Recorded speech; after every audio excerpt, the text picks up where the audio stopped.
Yeah. Joining us now, Democratic Senator Chris Coons of Delaware. He sits on both, hello, Joe, the Judiciary and Foreign Relations Committees.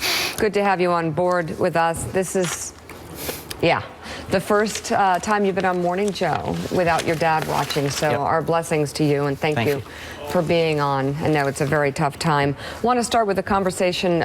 We've been all over the map here, taken by the interview with Stephen Miller on the Sunday shows, and of course the National Security Advisor's problem with the truth. But what about, really quickly, just your gut reaction to the president's authority will not be questioned? That is a simply stunning statement. The idea that a senior advisor to the president would go on camera and say the president's authority will not be questioned shows both a striking lack of understanding of the structure of our government. It's a nice way of putting it. A complete lack of respect for judicial independence.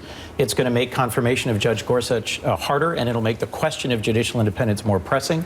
And if the president doesn't walk that back, I think he will have more and more problems on a bipartisan basis. I was going to ask, can you assure us that my Republican friends in the United States Senate are concerned by this type of talk? Privately, I know many of them are very concerned. Okay, publicly, I'm waiting to see some action. But they are That's why we're the Senate. They are expressing private concern about this sort of autocratic talk. Absolutely. Okay, thank God. All right. But the challenge isn't talk, it's action. I know. A time will come. If they don't walk this back, and if this continues, a time will come where isn't that what we've learned? I know we need to get to North Korea. We need to get to North Korea. But isn't there a point, haven't we learned from this candidate and now this president that if you don't stake your ground earlier, this only gets worse? Yes. I mean, are Republicans going to really sit back and not say anything? They have to push that can't be. hard. You would to the senator's point, if they don't, it will complicate not only Judge Gorsuch's confirmation, but it will make relations with Democrats, and I would even argue some Republicans, that much more complicated in the Senate. So let's talk about North Korea's missile test this weekend, and let's be positive about some things that the president did.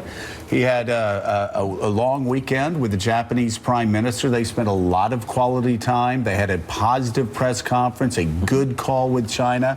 We don't want to just focus on this little kid and his autocratic dreams and his messages to planet Earth. Let's talk about actually what the President of the United States did this past weekend. The meeting with the Japanese Prime Minister, that was a positive sign, at least, was it not? As a candidate, President Trump said a number of really alarming things about pulling back our nuclear umbrella from Japan, from South Korea, about perhaps moving away from the one China policy. And just in the last few days, we've seen him reverse those positions in the face of a North Korean ballistic missile launch that now could clearly directly threaten American bases in Japan and American property territory in Guam. He stood clearly shoulder to shoulder with our Japanese allies. I am hopeful he'll take stronger steps to defend them. He's now realizing we need China's help in pushing back on Korea's aggressive actions. And he is, I think, beginning to get his feet under him and realizing that the global environment is a very difficult one. Rick Stengel? So, Senator, how do you feel, though, that he's doing in terms of a global foreign policy? Yes, I think what he did with Prime Minister Abe was very positive. The new Secretary of State doesn't seem to have been present. What about that collaboration between the White House and the State Department that is so essential in making foreign policy? Well, the role of Mike Flynn, the National Security Advisor, is even more concerning. You just had up a piece from the New York Times that talks about turmoil on the National Security Council.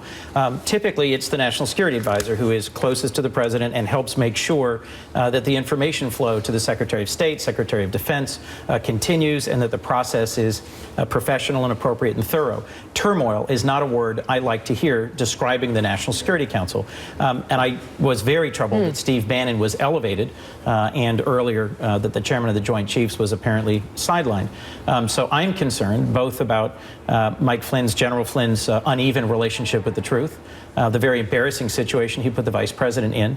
And I do think if President Trump is going to continue to be a stronger, effective voice in international relations, he has to have a national security advisor he can trust and a National Security Council that is functional.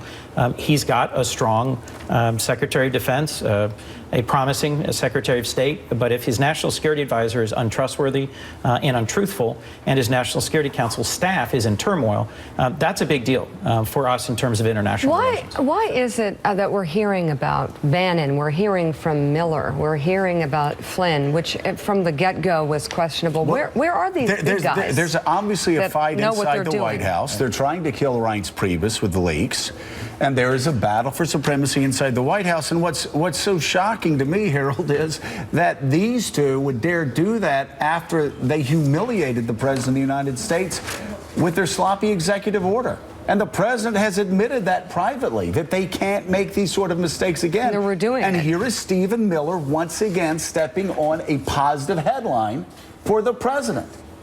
It is confounding, to say the very least. I guess building on that, I would ask Senator Coons. I heard the Minority Leader of the Senate, Chuck Schumer, of the weekend said that it behooves China to put the wood to North Korea after what happened.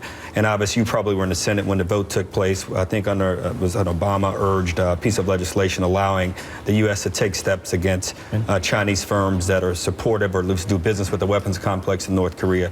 What does that mean when the Minority Leader says that, and what action can be taken by the Senate? This is going to be the first big challenge, I think, for President Trump, is effectively confronting North Korea's aggressive nuclear weapons program. The Senate can and should, on a bipartisan basis, take tougher action. We are making progress in assembling a bipartisan group of senators to insist that sanctions against Russia not be rolled back without approval by the Senate. I think we can and should step up and take stronger action against North Korea and against Chinese firms that are involved in supporting North Korea's programs. But frankly, the President also needs to take control of his national security apparatus. If Mike Flynn genuinely lied, and there's lots of evidence about this, and if I were president, I would dismiss a national security advisor who had lied to the vice president and who was on record as having lied to me. So, Rick Stengel, alluding to your piece, what is more of a pressing foreign policy challenge, ISIS or North Korea?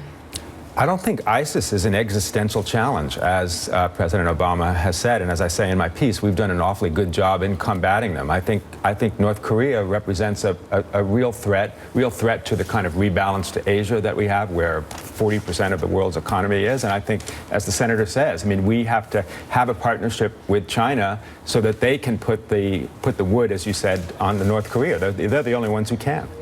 Senator Chris Coons, thank you very much for being on. And we're thinking about you and your family. Rick Stengel, thank you as well. Coming up, the future of NAFTA will be